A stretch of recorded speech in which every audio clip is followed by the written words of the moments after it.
Hello dear NEET aspirant. जैसे जैसे NEET exam की डेट नज़दीक आ रही है, धड़कनें तेज़ होती जा रही है, बट डोंट वरी, आज बहुत ही इंपॉर्टेंट चीज़ बताने वाली हूँ। देखो, पढ़ तो लिया, पूरे साल पढ़ा, पूरे महीने पढ़ा, जितना भी पढ़ लिया, अब उसको एक जगह कलेक्ट करो ताकि एग्जाम में क्वेश्चन देखो और दिमाग तुरंत क्लिक करे कि हाँ, इसका सोल्यूशन ऐसे होना है, इसका ये आंसर है। जो मेमोरी बेस्ड हो तुरंत याद आने चाहिए, जो कैलकुलेशन बेस्ड है उसका तुम्हें तरीका तुरंत याद आ जाना चाहिए। तो ये सब सिर्फ एक ही चीज़ से होगा कि अगर तुमने जितना भी पढ़ा है सब एक जगह कलेक्ट कर पाओ। और वो कलेक्ट कैसे कर पाओगे? रिवीजन से कर पाओ। तो देखो, आज बहुत अच्छी चीज़ बताने वाली हूँ कि पूरा केमिस्ट्री सिर्फ एक दिन में कैसे रिवाइज कर लो। मैं ये नहीं बोलूँगी फिर से कि कैसे पढ़ लो, मैं ये बताऊँगी कि तुमने जो पढ़ा है वो रिवाइज कैसे करो, क्योंकि अल्टीमेटली पढ़ा हुआ तभी याद आता है जब आप रिवाइज करते हो। और अगर एक दिन में रिवाइज करते हो ना, तो कॉन्फिडेंस का लेवल यहाँ से यहाँ चला जाता है कि अरे यार, एक दिन में हमने तो पूरा केमिस्ट्री कर लिया।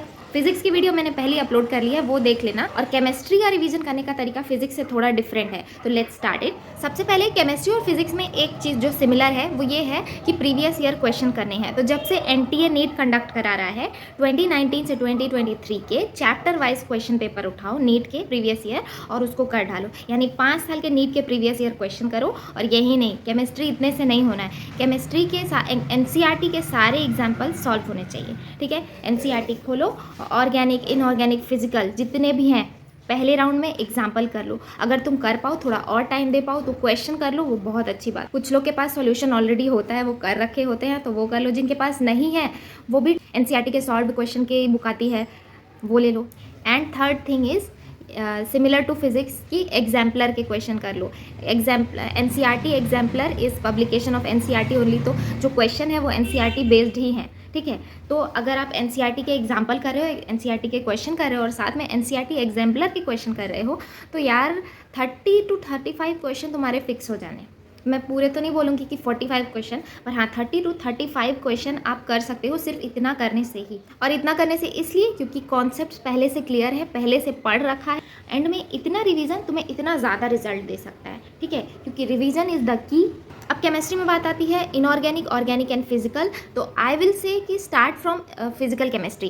फिजिकल केमिस्ट्री लो, जितने चैप्टर हैं एक जगह देख लो, आपको 11 के कौन से करने हैं, 12 के कौन से करने हैं, उसके बाद स्टार्ट करो करना। जब फिजिकल कंप्लीट हो जाए तो जाओ इनऑर्गेनिक पे। फिजिकल कंप्लीट कैसे करना है, यही 3 चीज़। नीट 2019 से लेकर नीट 2023 तक के previous year question, NCERT example और एनसीईआरटी एग्जाम्पलर के 1 करेक्ट आंसर वाले क्वेश्चन। हर चैप्टर में ऑलमोस्ट 10 से 15 या 15 से 20 मैक्सिमम इतने ही क्वेश्चन है। इतना कर लो, तुम्हारा फिजिकल कंप्लीट हो जाएगा। थोड़ा और टाइम मिले, अगर एक दिन से ज़्यादा में करना चाहते हो, तो नीट के जो प्रीवियस ईयर क्वेश्चन है वो 2013 से लेके 2018 तक के भी कर लेना। क्योंकि जो नीट हो रहा है ना, ये 2013 से हो रहा है। उससे पहले AIPMT हुआ करता था। तो AIPMT के क्वेश्चन नहीं भी करो, पहले कर लिए तो अच्छी बात है, लेकिन अब टाइम नहीं है, अब सिर्फ नीट के क्वेश्चन करो। और नीट में भी टाइम कम है, तो सिर्फ NTA वाले नीट के करो, यानी 2019 से लेकर 2023 तक के। और थोड़ा सा टाइम अगर तुम्हारे पास एक्स्ट्रा है, तुम एक्स्ट्रा एफर्ट डाल सकते हो, तो 2013 से 2023 तक के कर लो।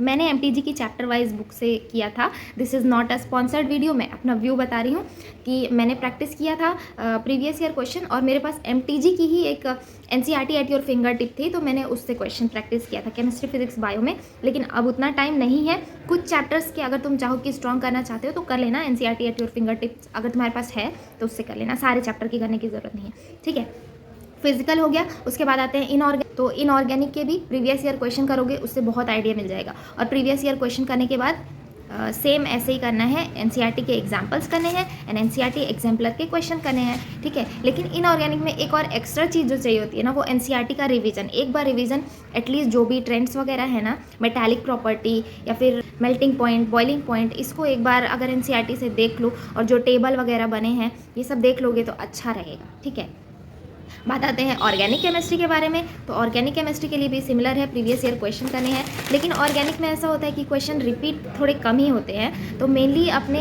रिवीजन पे ज़्यादा ध्यान देना ऑर्गेनिक के लिए। आई विल से कि पहले एग्जाम्पल करो एनसीईआरटी के, उसके बाद एग्जाम्पलर के क्वेश्चन करो, बाद में प्रीवियस ईयर क्वेश्चन कर लो। ठीक है, इसका ऑर्डर थोड़ा सा उल्टा है क्योंकि ऑर्गेनिक थोड़ा वास्ट है, क्वेश्चन कहीं से भी बन सकता है और मेनली अब एनसीईआरटी बेस्ड आता है। तो पहले एनसीईआरटी एग्जाम्पल करो, एनसीईआरटी के क्वेश्चन करो, एग्जाम्पलर करो और एंड में प्रीवियस ईयर पेपर्स करो। ठीक है, तो ये पूरा करने करने में आपको 10 से 12 घंटे लग सकते हैं, ठीक है। फिजिकल में थोड़ा ज़्यादा टाइम लगेगा, इसलिए फिजिकल वाला पार्ट पहले करने बोला है मैंने, और फिर इनऑर्गेनिक ऑर्गेनिक उसके बाद करना होता है, ठीक है। ये करने के बाद टाइम बचे तो थोड़ा मॉक टेस्ट दे लो। मॉक टेस्ट एंड तक देना है, नीट के एक दिन पहले तक देना। और मॉक टेस्ट के नंबर मैटर नहीं करते हैं, मॉक टेस्ट का मैटर करता है कि आपने एक सिटिंग में उतने नीट के जितने क्वेश्चन आते हैं उतने प्रैक्टिस किए हैं, वो मैटर करता है। उसका उन क्वेश्चन का एनालिसिस कर लिया। अब देखो कई बार रिपीट हो रहे होंगे क्वेश्चन ना, प्रीवियस ईयर क्वेश्चन भी कर रहे हो, चैप्टर वाइज भी कर रहे हो, तो क्वेश्चन जल्दी हो जाता है, तो एनालिसिस में ज़्यादा टाइम अब नहीं लगेगा। और एनालिसिस बहुत इंपॉर्टेंट है, सिर्फ क्वेश्चन सिर्फ पेपर दे के मार्क्स कैलकुलेट करके छोड़ देना, ये बिल्कुल जहर है, समझ लो।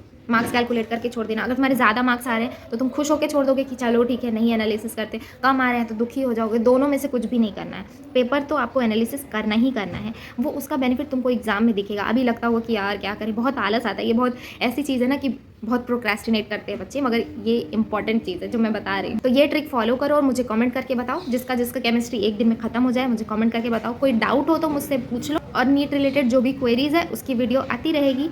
तब तक के लिए all the best for your preparation and all the very best for your NEET exam.